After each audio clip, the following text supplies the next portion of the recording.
বলেছেন, তুমি যদি আল্লাহর নৈকট্য পেতে চাও, তুমি যদি আল্লাহর নৈকট্যশীল বান্দা হতে চাও, তাহলে 4টি কাজ শেষ না করে কখনোই রাতে ঘুমাবে না।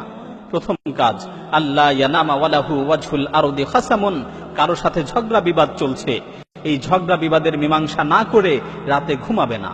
কারণ তোমার মৃত্যুর ব্যাপারে তো কোনো গ্যারান্টি নেই।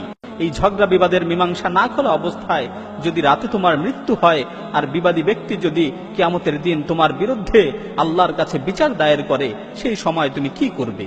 দ্বিতীয় কাজ, লা ইয়ামবাগি লাহু আন ইয়ানামা ওয়া ক্বাদ বাকিয়া আলাইহি ফারদুম মিন ফারাইদিল্লাহ, কোন ফরজ কাজ বাকি রেখে রাতে ঘুমাবে না। আল্লাহ তাআলা তোমার উপর যেই কাজগুলোকে ফরজ করেছেন সেগুলো আদায় না করে রাতে ঘুমাবে না। মনে করো এশার নামাজ, এটা একটা ফরজ বিধান, তুমি এশার নামাজ না পড়ে রাতে ঘুমিয়ে পড়লে, আর রাতে তোমার মৃত্যু হলো, তো তুমি এই ফরজ নামাজের ব্যাপারে আল্লাহর কাছে কি জবাব দিবে? তৃতীয় কাজ, লা ইয়ামবাগি আন ইয়ানামা মা লাম ইয়াতুব মিন যুনুবিহি আল্লাতী সালাফাত মিনহু, গুনাহ থেকে তওবা না করে রাতে ঘুমাবে না। মনে করো তুমি দিনের বেলায় কোনো গুনাহ করেছো, আর তওবা না করেই রাতে ঘুমিয়ে পড়লে, মালাকুল মাউত যদি রাতের বেলায় তোমার কাছে চলে আসে, রাতে যদি তোমার মৃত্যুর সময় হয়ে যায়, তাহলে যত চেষ্টাই করো তওবা করার আর কোনো সুযোগ থাকবে না।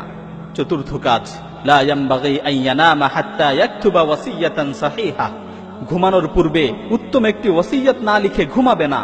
কারণ তোমার মৃত্যুর তো কোনো নিশ্চয়তা নেই। রাতের বেলায় যদি তুমি মৃত্যুবরণ করো, তাহলে ওসিয়ত করার আর কোনো সুযোগ থাকবে না, তাহলে ওসিয়ত করার আর কোনো সুযোগ পাবে না। সুতরাং মৃত্যুকে সুনিশ্চিত মনে করে, মৃত্যুকে নিকটবর্তী মনে করে এই 4টি কাজ করে তারপর রাতে ঘুমাবে। যদি তুমি এই 4টি কাজ করতে পারো, তাহলে তুমি আল্লাহর নৈকট্যশীল হতে পারবে।